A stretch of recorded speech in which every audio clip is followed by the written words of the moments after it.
We're so back. We are receding. Do you want to know how I know that? Take a look around. No, but in all seriousness, that recession is coming. In fact, my landlady, who doesn't care if I live or die, decided to not increase my rent for next year. I live in Manhattan. That's like finding out the tank is clean. The tank is clean. It's exciting. It's jovial at first until you realize what lies ahead. Fashion is one of the first industries that American consumers are really feeling the effects of as it happens in real time. So as a result, my prediction is that a lot of people are going to be turning to thrifting and secondhand shopping because the fact of the matter is you can't put a duty on or tariff what's already in your country. Wow, I wish there was someone that could give me hope that I could still be very much fashionable even in a recession. You found me. I got you. Don't even trip. Anyways, I want to talk about fall 2025. And if you're new here, hi, hello. I take a deep dive into the latest seasons and create my thrift watch list and share it with the fun, beautiful, sexy, talented, brilliant people that tune in. If you've been here, you know the drill. Grab a snack, grab a bev, get comfortable. We have a lot to get through. If you don't want to talk about fall and rather talk about spring because that's the season we're in, I have it for you, darling. This video and this timestamp. If you want to get into my watch list straight away, here it is. But if you want to exercise that attention span a little bit more, I think it's necessary that we hold space for the world of fashion right now. Oh, because there's so much movement happening in the fashion industry.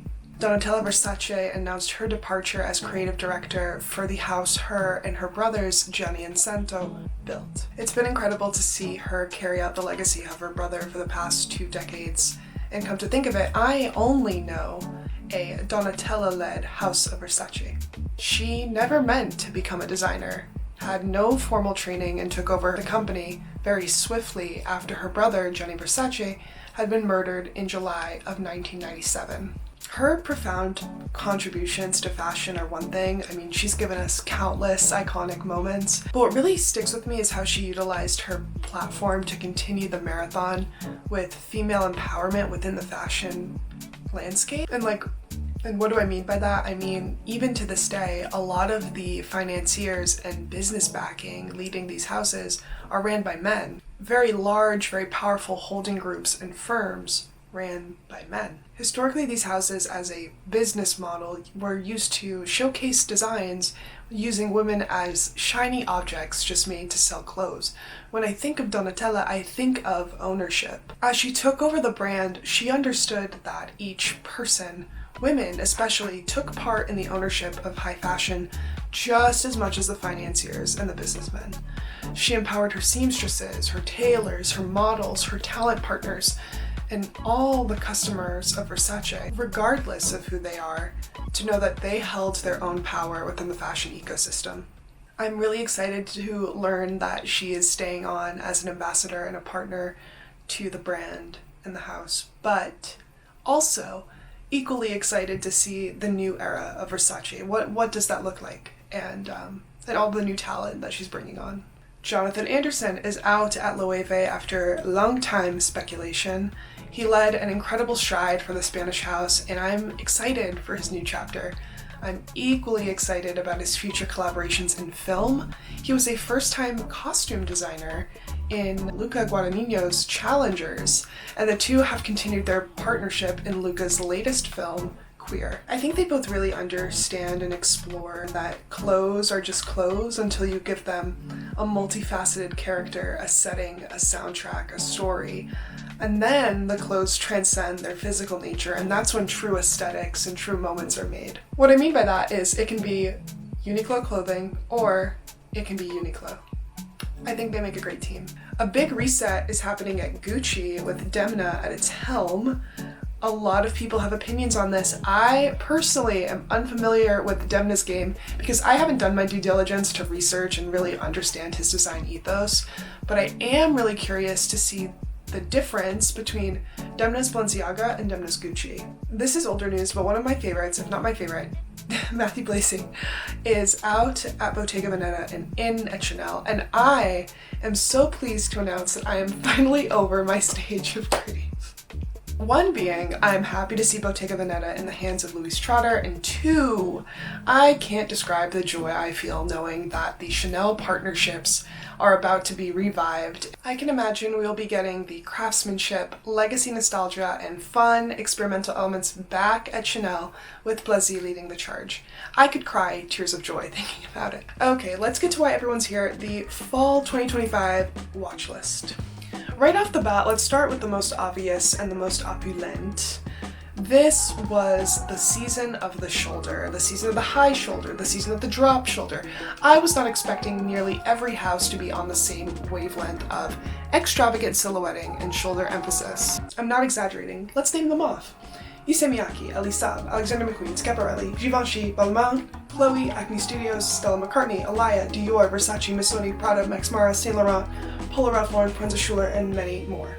Now, taking a look through these houses, thinking big and opulent, of course I think of Alexander McQueen, but what was so surprising was to see all of these different houses on the same opulent, big silhouetted wavelength, because they're all ready-to-wear collections. For those of you who don't know what that is, ready-to-wear collections are meant to be designed and produced high fashion pieces. So you'll see these pieces come down the runway, and in a few months' time, they'll actually be available to be seen in stores and purchased for whoever has their eyes and their wallet on them.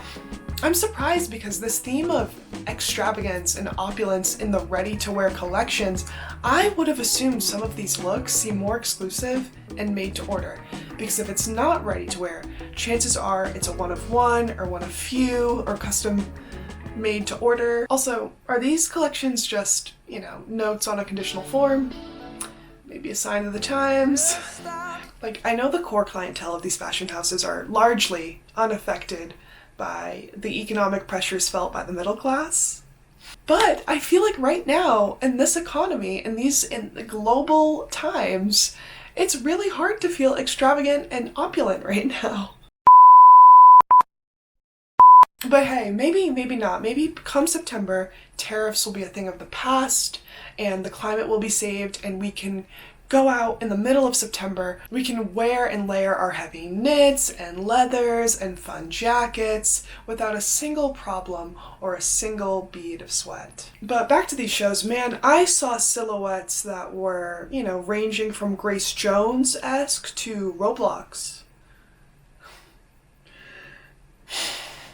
I'm sorry to say, but this signal on the surface is not super thrift friendly. By nature, everything with these silhouettes is big and bold and presents very clearly and cleanly.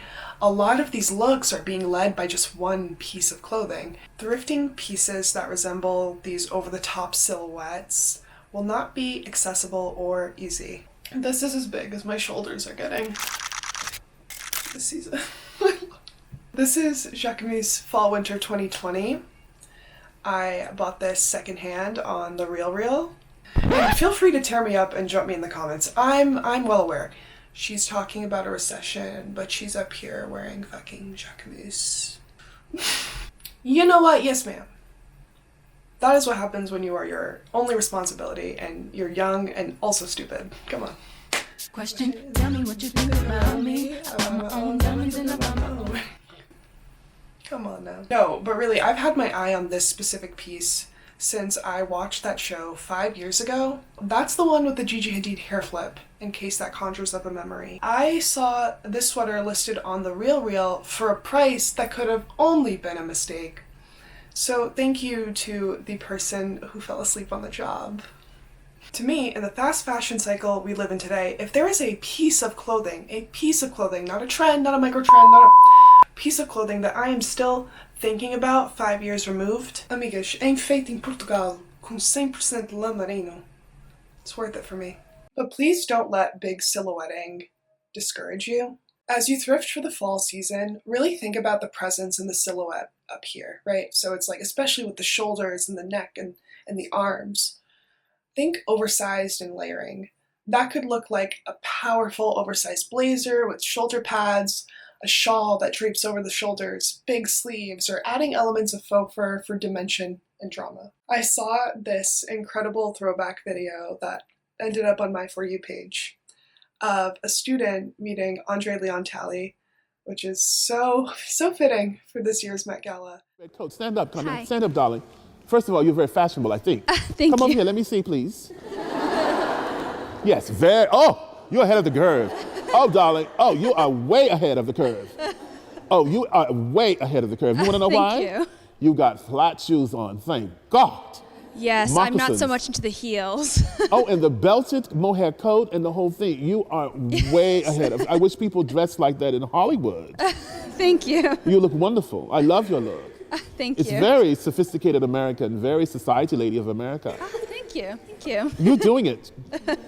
The plaid shirt, it's very, very creative. Thank you. The earrings, the glasses, turn around. Take notice, people, take notice. Hair, everything, yes. Well, I was just wondering, what advice would you give for someone who wants to work in the fashion industry? Get your degree, have a degree, and just intern. Just beg to be an intern somewhere for your favorite designer. Believe in yourself, believe in your dream, and just get the experience. Do not be afraid to intern. But if you dress the way you do, you're not gonna have a problem. Where's that coat from? It's actually my great aunt's Perfect. vintage sort of. Perfect.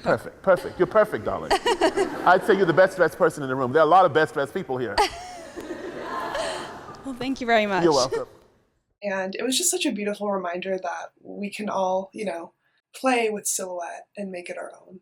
The styling of these doesn't even have to be one singular color, because as much as we have the, opulence, you own everything type of vibe, this is largely a composition play that allows for drama and beauty in a lot more accessible pieces.